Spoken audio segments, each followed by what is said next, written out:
welcome to EWTN Pro-Life Weekly, your weekly dose of the top pro-life news and issues, all from a Catholic perspective. I'm Catherine Szeltner in our Washington, D.C. studio. Thanks for joining us. Here's what we have for you in this show. China's birth rate continues to fall. A young Irish woman tells us she was impeached as her university's student president over her pro-life views. And this. People with disabilities should be allowed to contribute their talents just as people without disabilities. A Catholic woman living with cerebral palsy opens up about how the church and schools can better welcome people with disabilities. But first, our top story, President Donald Trump becomes the first president to address the March for Life live via satellite video, as more than 100,000 pro-lifers filled the Washington, D.C. streets last week for the largest pro-life event in the world. You come from many backgrounds, many places, but you all come for one beautiful cause: to build a society where life is celebrated, protected, and cherished. The March for Life is a movement born out of love. Trump addressed the March for Life from the White House Rose Garden following an introduction by Vice President Mike Pence. His speech was streamed live to the Rally for Life on Washington's National Mall, where Speaker of the House Paul Ryan also addressed the crowds, and other speakers like Pam Tebow, NFL star Matt Burke, and a number of pro-life congressmen. This was the 45th annual March for Life, an event which peacefully protests the 1973 Roe v. Wade Supreme Court decision, which legalized abortion in the U.S. Mercedes Schlapp is the assistant to the president and the White House's senior advisor for strategic communications. Mercedes, thank you for your time. Thank you for having me. President Trump became the first president to address the March for Life live via satellite video. How did this simultaneous event from the Rose Garden come about? Whose idea was it? Well, clearly, we had all talked during staff time. Basically, we knew the big rally was coming, and President Trump wanted to be part of it. And obviously, he's one of many firsts. It's what he's known for. And obviously, he was honored to be the first president to address March for Life participants and actually bring many youth here to the White House who were then going to be marching afterwards. And he wanted to basically be part of sharing that that message of love saves lives. And obviously it was wonderful also for Vice President Pence and Mrs. Pence to be there as well. We know that this president has been very committed to the pro-life issues that matter so much to those in the community, and also in defending religious liberties.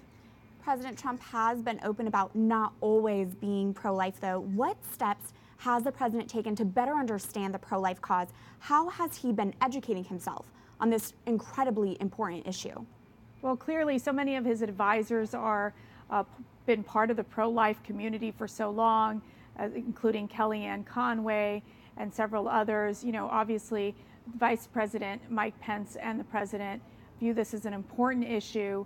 And I think it's wonderful to see the president embracing the pro-life community in the way that he has, and talking about just the atrocities of where the abortion industry has gone, especially when you're talking about that the United States, along with just a few of these countries, North Korea and China being part of them, basically allow for abortions past 20 weeks. And as we know, a majority of Americans believe that there should be a ban on abortion after 20 weeks. So in essence, I think Absolutely. The president is very much in line with those in the pro-life community, feels committed to looking to see what Congress can bring to as a bill so that the president can sign. And that's my next question, Mercedes, because during his March for Life address at the Rose Garden, President Trump called on the Senate to vote on the Pain-Capable Unborn Child Protection Act, which is that bill you are referencing. It would ban abortions after 5 months of pregnancy. How much of a priority is this bill to the administration? Well, clearly, I mean, it's up to the Senate here to pass that bill. And as we know, the Senate makeup right now is not as favorable to those who really have fought so hard for this bill. It is why the president will continue to be working to make sure that we get more Republicans in the Senate and more like-minded Republicans in the Senate who are pro-life, who believe that this is important, and also to get this bill passed. Obviously, you're going to need 60 votes to make that happen in the Senate. We obviously fall very short of that in the Senate. And for the president, he wants the Senate to take action on this bill. We have a pro-life Congress and a pro-life administration, yet Planned Parenthood has still not been defunded, and defunding the nation's largest abortion provider of nearly $500 million a year was a promise the president made on the campaign trail. So what action will President Trump take to make sure Planned Parenthood is defunded under his watch? The president will continue to keep fighting to defund Planned Parenthood. Obviously, Congress is the one that's going to have to make the decision. They're the ones that hold the purse strings. So again, we run into this problem where we don't have enough of the Republicans in Congress to make this happen. And so it becomes quite a challenge in what can and cannot be done. Mercedes Schlapp, Assistant to the President and Senior Advisor for Strategic Communications, thank you again for your time. Thank you. For reaction and analysis now, we are joined in our studio by our trusted pro-life expert. Marjorie Dannenfelser is president of the Susan B. Anthony List. Marjorie, welcome back. Thank you. Good to be here as always. I spoke with you the morning of the March for Life during our special live coverage in anticipation of Trump's speech. Yeah. Now that we've heard it, what's your reaction? Wow, I mean, that day was really something else, wasn't it? I mean, I don't think you can do any better than the President of the United States, the Vice President of the United States, the Speaker of the House, all speaking profoundly and beautifully, not just into the crowd, but to the country. I mean, the President speaking in the Rose Garden with all the symbolism of the presidency and saying what we know is true, that this is a movement born of love. That's what he said. He was so good, and I just thought so beautiful and natural with the family that was there from the room with the inn. It just, I thought, look, we were talking about it that morning. He is, this is his natural element. I think he really showed that. I'm just so grateful, really am. We just heard Mercedes Schlapp say he was surrounded by pro-life advisors, and that's how he's been able to learn more about the pro-life movement. What have you witnessed, Marjorie? What steps has he taken to further educate himself on this issue? I mean, I think if you, when I first became pro-life from being pro-choice, immediately I surrounded myself with people that were really smart pro-lifers. Well, he did the same thing, and the effect is that he is getting more and more, I think, look, this is just looking from the from a friendship perspective, but well, more and more well-formed, more and more speaking into a particular moment. Without question, the people around him have been involved in the movement and well-formed themselves for all this time. He made a good decision to put those people around him. Most important, all of that formation has been leveraged into great gains for the pro-life movement coming from the White House. We heard at the Rose Garden President Trump call on the Senate to vote on the Pain-Capable Unborn Child Protection Act. I know the Senate's been dealing with a lot. There was a government shutdown, all of that, but what steps have been taken? Well, I think your point is well taken. There's a lot going on. It's madness. It's crazy. And in the middle of all this, priorities are still firm and in line. I mean, this friendship with Trump began before he was the president. It has continued, and it's all been formed around core commitments. Central to those commitments has been the passage of this bill. He and we all are frustrated that we probably can't reach that 60-vote margin. So he and we and the country, I believe, especially the pro-life nation that we are, should be focused on these Senate elections, to tell you the truth. Marjorie Dannenfelser of the Susan B. Anthony List, thank you. Thank you.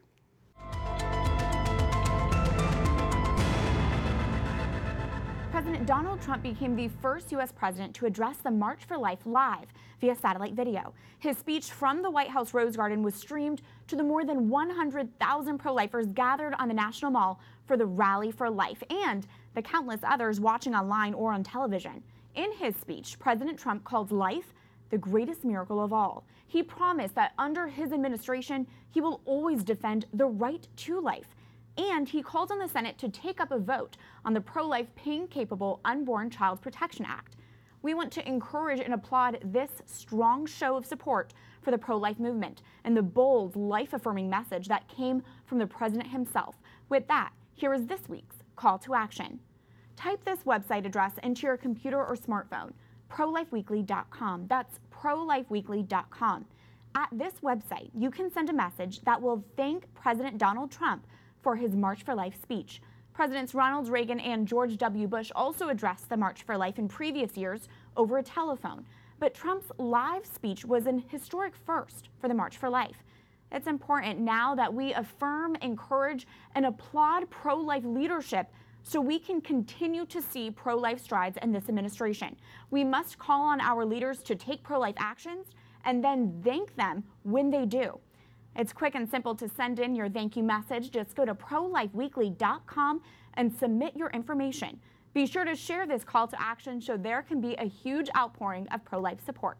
Once again, go to prolifeweekly.com to tell President Donald Trump thank you for addressing the March for Life. In a major story that is still developing, BuzzFeed is reporting Cecile Richards plans to step down as president of Planned Parenthood after more than a decade in the role. Under Richards' leadership, abortion has increased within Planned Parenthood, while other services have decreased.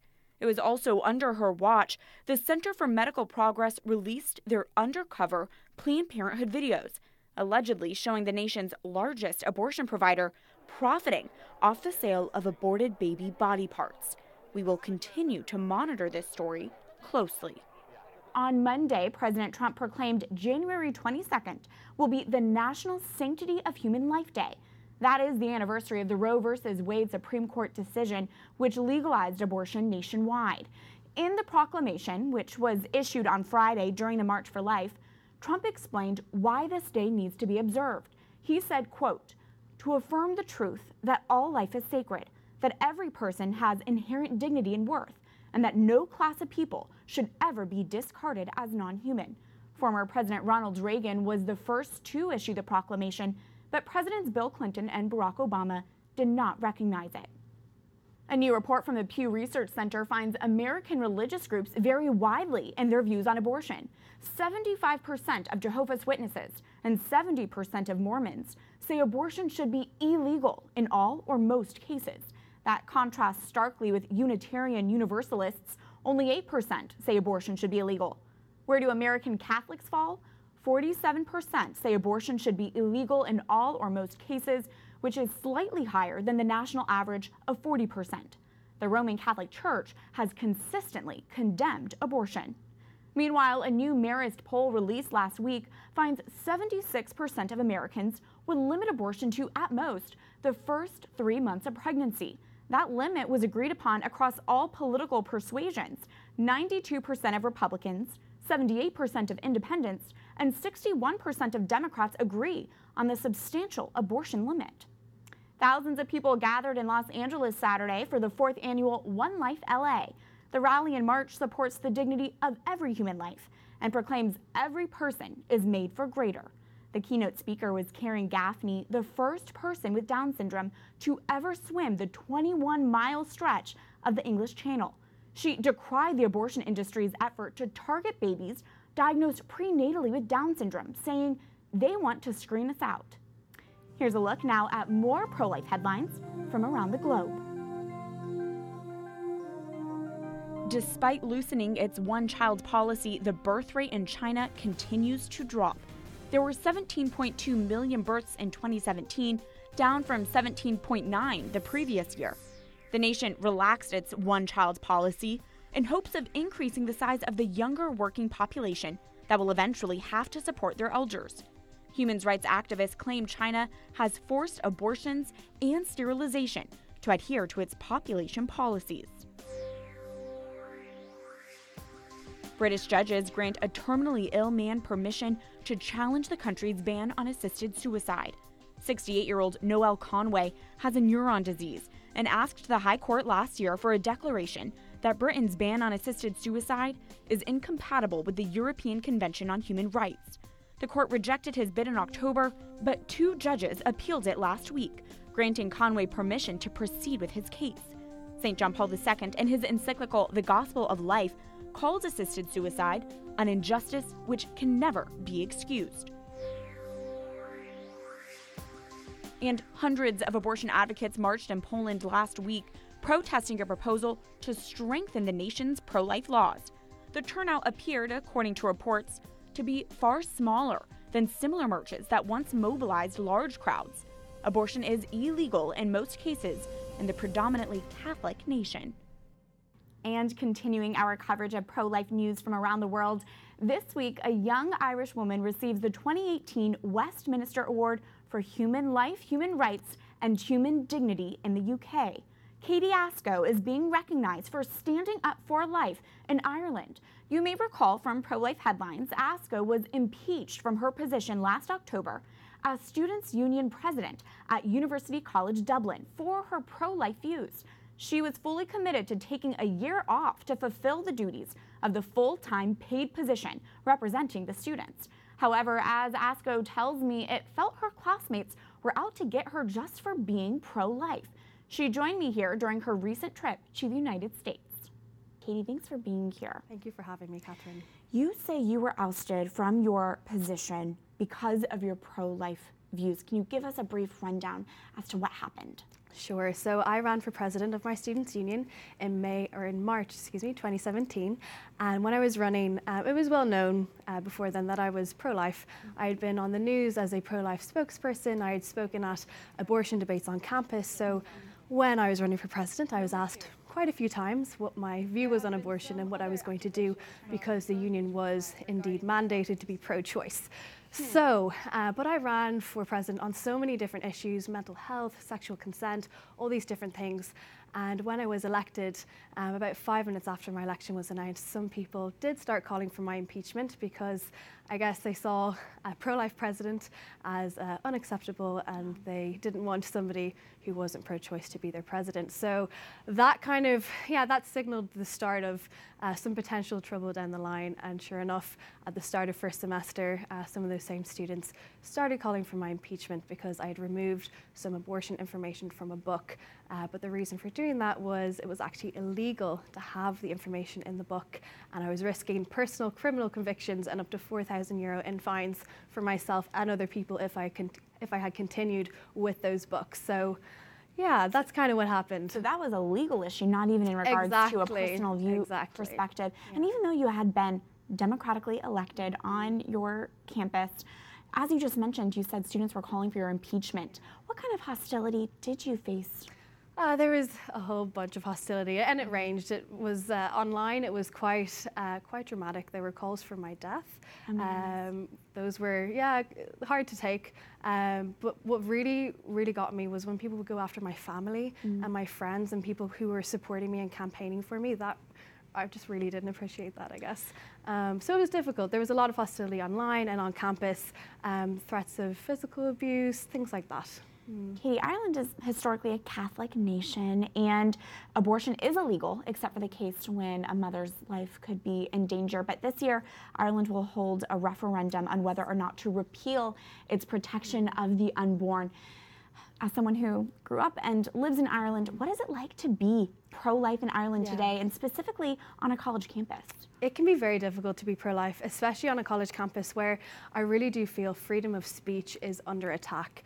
So if you say you're pro-life, you can almost undoubtedly expect hostility. I mean, in my case, I was removed from a job, and I've seen that happen to other friends as well. And during my impeachment, I remember students coming up to me and saying, I'm pro-life. They'd almost be whispering, I'm pro-life and I've never spoken up about it, but you're giving me hope and thank you.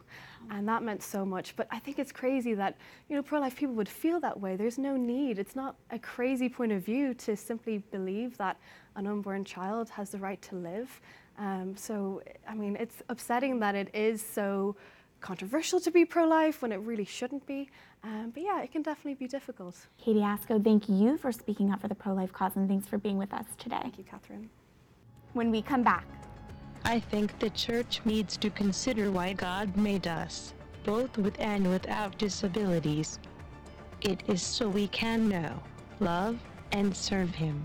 a Catholic woman living with cerebral palsy shares her insight on how the church can better accompany the faithful who have disabilities. Stay tuned as EWTN Pro-Life Weekly continues after this break.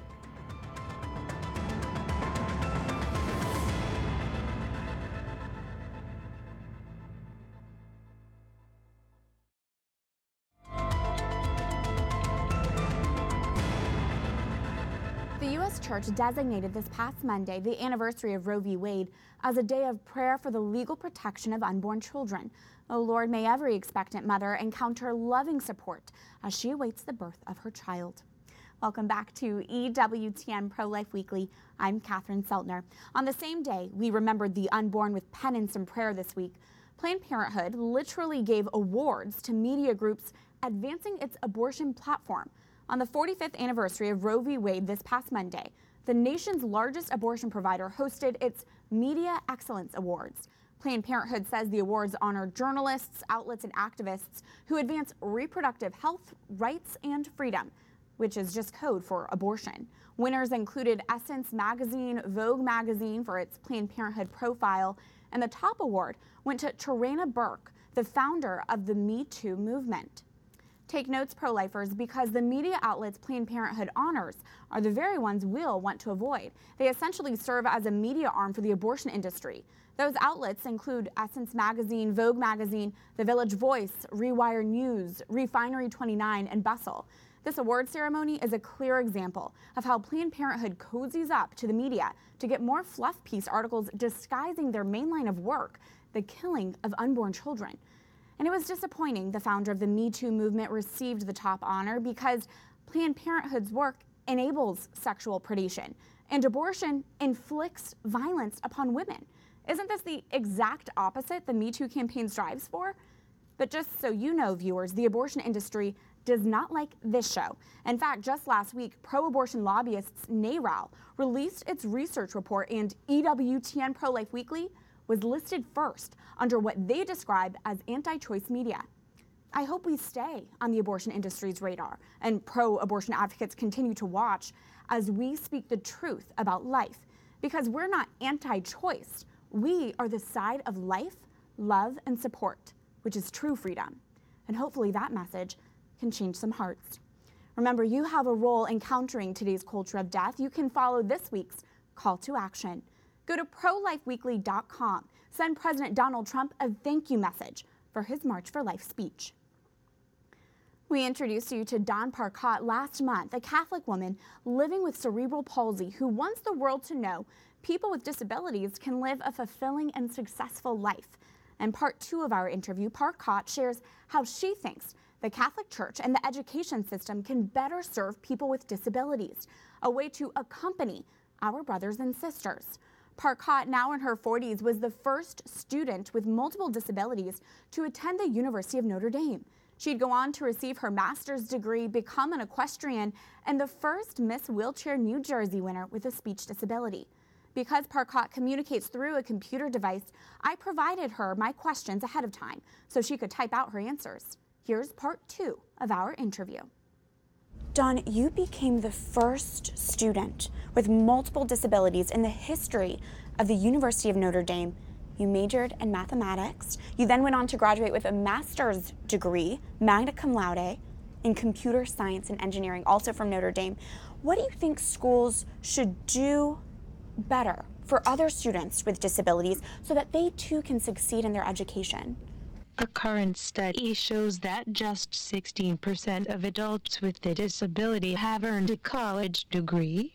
Only 65% of students with disabilities graduate high school each year compared to 86% of students without disabilities. One of the reasons for the rise in unemployment for people with disabilities is the lack of education. Aside from lower employment rates, workers with disabilities also typically earn less, which noted is linked to educational attainment for disabled people. We know that for people to obtain real jobs, they must have marketable skills. The only way we can do this is through education.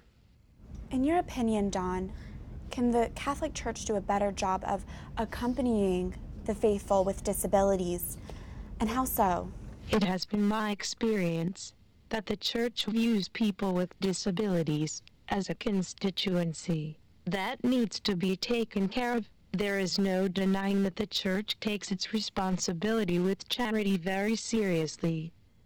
They provide many services that people with disabilities desperately need.